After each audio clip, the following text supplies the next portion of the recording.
Number 1, आपको पता है हम सांस लेते हैं तो सांस हमारे फेफड़े यानी लंग्स में जाता है और वहां पर ऑक्सीजन खून में देता है और वहां से कार्बन डाइऑक्साइड लेता है। अगर इस रास्ते में कहीं पर कोई मसला हो जाए या कहीं पर ऑब्स्ट्रक्शन हो जाए तो आपको सांस में तकलीफ होना शुरू हो जाएगी। और दूसरा ये कि दिल में या हार्ट में कोई तकलीफ हो जाए, उसकी वजह से भी आपकी सांस में रुकावट पैदा होगी और आपको तकलीफ होगी।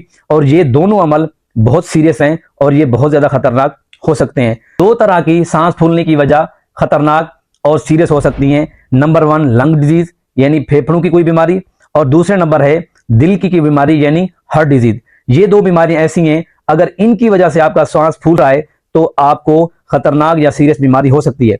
अगर लंग्स की बात की जाए तो सबसे ज्यादा कॉमन है ब्रोंकियल अस्थमा। और आजकल क्योंकि विंटर के दिन है, सर्दियों के मौसम में ब्रोंकियल अस्थमा बहुत ज्यादा बढ़ जाता है और हर दूसरा शख्स इसी कंप्लेन के साथ आता है कि उसको सांस लेने में तकलीफ हो रही है और दमा की जो बीमारी है उसकी बढ़ गई है। और इसके साथ साथ कुछ जो अस्थमाज होते हैं वो एलर्जिक होते हैं, क्रोनिक ब्रोंकाइटिस, एम्फेसीमा, और उसके साथ साथ कुछ लंग्स इन्फेक्शन है, उनकी वजह से भी आपकी सांस फूलती है, जैसा कि आपको पता होगा कोविड में। और अगर आप